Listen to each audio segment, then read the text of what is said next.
Somewhere in a cave, thousands of years before anyone reading this was born, a human being pressed their hand against a stone wall and blew pigment around it, not to build anything, not to send a message, not because anyone asked them to. They just wanted to leave a shape that said, "I was here." That handprint is still there today, and the person who made it, their name, their face, their voice, is completely gone. We have been doing some version of this ever since. Carving into walls, pressing words into clay, filling notebooks no one will ever read, sending words out into a world that mostly moves on without looking back. The question worth asking is not how writing began, it's why. For most of human history, there was no writing, and yet people still found ways to resist disappearing. They told stories around fires. They carved shapes into bone and stone. They passed names down through generations by speaking them out loud, again and again, hoping the sound would outlast the person. Memory was communal, held not in books, but in other people. You survived as long as someone still said your name. But that kind of survival is fragile. People forget. Communities scatter. Fires go out. And when the last person who remembered you was gone, you were gone too. Completely. With no trace left in the world. This is the quiet terror that sits underneath the history of writing. Not the practical need to count grain or record a trade agreement, though those things came too, but something older and more personal. The feeling that a life lived and then fully forgotten is a life that, in some final sense, never quite happened. The earliest known writing emerged around 5,000 years ago in the region we now call Iraq. Small clay tablets pressed with simple marks. Most of them were records, lists of goods, quantities of grain, names of workers. Practical things, necessary things. But look more closely at what those names meant. Someone decided that a person's name, pressed into wet clay and left to harden, was worth preserving. Not just the amount of barley they received, but who received it. And that small decision, to record a name, not just a number, is not purely administrative. It is also, in its quiet way, a refusal to let a person vanish entirely, because a name in clay outlasts a name spoken into air. It survives the death of everyone who knew you. It sits in the ground for 5,000 years and then surfaces into a world you could never have imagined, and someone reads it, and for one brief moment, you exist again. This is what writing offered that nothing before it could. Not just communication, permanence. And permanence, for a creature that knows it will die, is not a small thing. There is something we're sitting with here.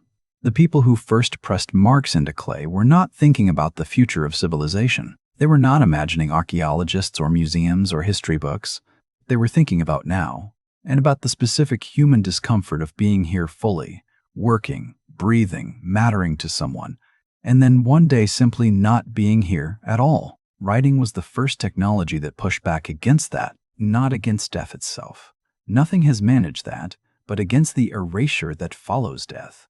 The slow total disappearance of a person from the world's memory. You could press your name into something solid. You could leave a record that your hands existed, that you moved through this particular moment in time, that you were not simply a passing shadow. The grain would be eaten, the seasons would turn, the city would eventually fall, but the clay would remain, and your name, small, imperfect, pressed by fingers long since gone, would still be readable. That was enough. For a long time, that was everything. But one person pressing their name into clay is a private act. What happened next was something much larger. Because once writing existed, once there was a technology that could hold a name, a number, a thought, beyond the life of the person who created it, other people noticed what it could do, and slowly, the tool that began as a whisper against disappearance became something the world could not function without. This transition did not happen quickly. It moved the way most important things move, gradually, without announcement, one small decision building on another, until the whole shape of human life had changed. In the beginning, writing was rare and difficult. Only a small number of people knew how to do it. In ancient Mesopotamia, scribes spent years learning their craft, learning to press the right marks in the right order, to read what others had pressed before them. It was a skill so specialized that scribes held a kind of social power simply by possessing it. They were the ones who could make words survive. And as that power became clear, the uses of writing expanded. What began with grain records and names grew into something far more ambitious. Laws were written down, which meant they could be applied consistently across distances and generations. Stories were recorded, which meant they could travel further than any single voice could carry them. Religious texts were preserved, which meant a set of beliefs could outlast the specific community that first held them. Writing was becoming civilization's memory, not just the memory of one person, but of entire peoples and systems and ways of understanding the world. Consider what this meant in practice. Before writing, a kingdom's laws existed in the minds of the people who knew them. And when those people died, the laws could shift, be misremembered, be quietly rewritten by whoever held power at the moment. With writing, a law pressed into stone or clay became, in a sense, permanent. It could be pointed to, argued with, quoted, held up as evidence. One of the oldest written law codes still in existence is nearly 4,000 years old. It lists rules for trade, property, and punishment in careful, specific language. And what is striking is not just the content, it is the intention behind preserving it. Someone understood that words written down carry a different kind of authority than words spoken aloud. Written words do not change with the telling. They hold their shape. This is when writing crossed a threshold. It stopped being only a tool for personal permanence and became a tool for institutional permanence, for the survival not just of names, but of systems. A young scribe in an ancient city, carefully copying a legal text onto a fresh tablet, was probably not thinking about the fear of being forgotten. He was doing a job, following a process, contributing to a structure that was larger than any individual within it. And yet the structure itself was built on the same original impulse, the refusal to let important things dissolve, the refusal to let knowledge, authority, identity disappear with the people who first held them. The personal had become communal. The whisper had become an institution. Writing was no longer just about one human wanting to leave a mark. It was about a whole civilization deciding that its marks were worth keeping. And here is where something quietly breaks. Because when writing becomes an institution, when it belongs to systems and powers and official records, it does not belong equally to everyone. And the people it excludes are not random. They are, almost always, the ones who needed it most. Think about what it meant, for most of human history, to be unable to write. Not just inconvenient, not just limiting. It meant that your version of events did not exist in any form that the world was required to take seriously. It meant that your name might appear in someone else's records, as a worker, a debtor, a subject, a slave, but never in your own words, never on your own terms.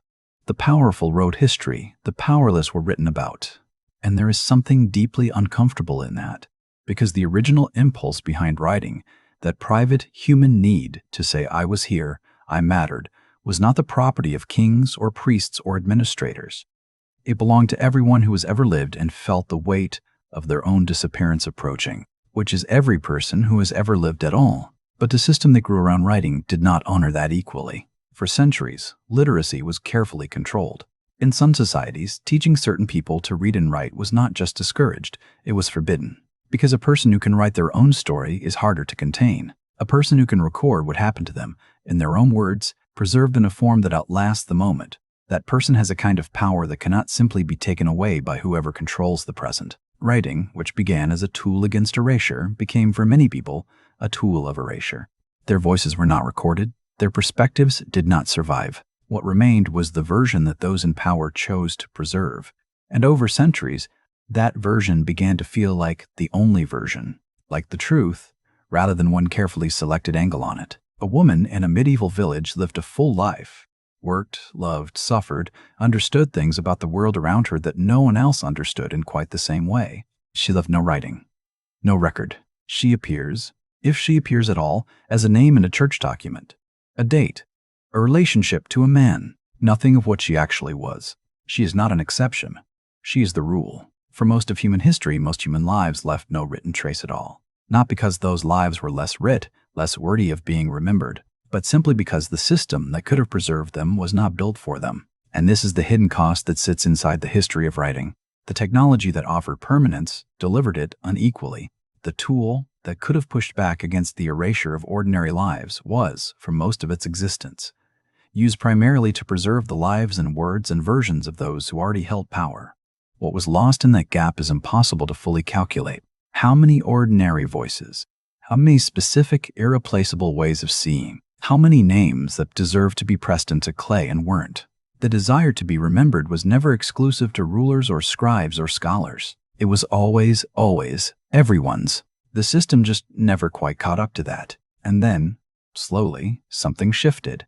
Not all at once, not cleanly, but across centuries the wall around writing began to develop cracks. The invention of the printing press in the 15th century meant that words could be reproduced faster and cheaper than ever before, and that more people could access them. Literacy rates, which had stayed low for most of recorded history, began to climb.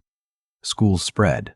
Books became less rare, and more people, gradually, gained the ability to do what had once been reserved for a small, privileged few, to write their own words down and send them somewhere beyond the immediate moment. This was not a small change. Every person who learned to write gained, in some quiet way, the same thing the first scribes had: the ability to leave a trace, to press something of themselves into a form that could outlast them. By the 19th century, ordinary people were keeping diaries in remarkable numbers, not for publication, not for any audience, simply for the private satisfaction of recording a life as it was actually being lived. The daily texture of it, the feelings that came and went, the small events that no official record would ever bother to preserve. A factory worker in Manchester writing about a Tuesday afternoon, a young woman in rural France recording her thoughts before sleep. These were not grand gestures. They were quiet, persistent acts of self-preservation. The same impulse that pressed a name into clay 5,000 years ago was now filling notebooks by candlelight. And then the digital age arrived, and the scale of it became almost impossible to comprehend. Today, more words are written and published in a single day than were produced in entire centuries of human history before the printing press. Every social media post, every personal essay, every comment left beneath an article, all of it is, at some level, a version of the same ancient act. Someone saying, "I was here.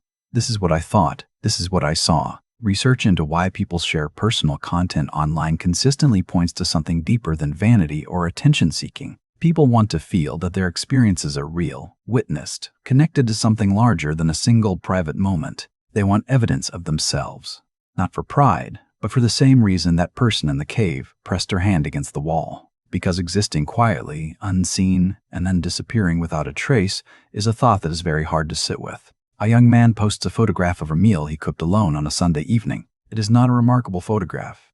The meal is simple, but he posts it anyway. And somewhere in that small act is the same thread that runs through all of written history. The need to say, "This moment was real. I was in it. I existed here." The technology has changed beyond recognition. The need beneath it has not moved at all. It is the same hand, the same wall, the same ancient, unresolved wish to leave something behind that the world cannot simply breathe away. So here we are, at the end of a very long story, and perhaps at the beginning of a quieter question. Writing began, as we have seen, not with civilization, not with administration or law or literature. It began with a feeling, the particular, very human feeling of standing inside a life that is moving and vivid and real, and understanding, somewhere beneath all the daily noise, that it will not last, that you will not last, and that the world, enormous and indifferent as it is, will continue turning long after every trace of you has been smoothed away. Writing was the answer to that feeling, an imperfect one, an unequal one, but an answer nonetheless. And what strikes me sitting with all of this is how consistent that need has been. Across 5,000 years of changing technology, changing societies, changing languages and empires and ways of organizing the world, the thing underneath has not changed. People have always wanted the same thing. Not fame, exactly. Not power. Something quieter and more universal than either of those. They wanted to matter. They wanted the fact of their existence, the specific, unrepeatable texture of one particular life, to leave some kind of mark on the world, to not simply pass through and vanish as though they had never arrived at all. And there is something both tender and a little heartbreaking in that, my friends, because the truth is that most marks fade. Most diaries are never read by anyone but their writer. Most social media posts disappear into a current that is always moving, always generating more, always drowning out what came just a moment before. Most names, even the ones pressed carefully into clay, eventually become unreadable, worn down by time into something no one can interpret anymore.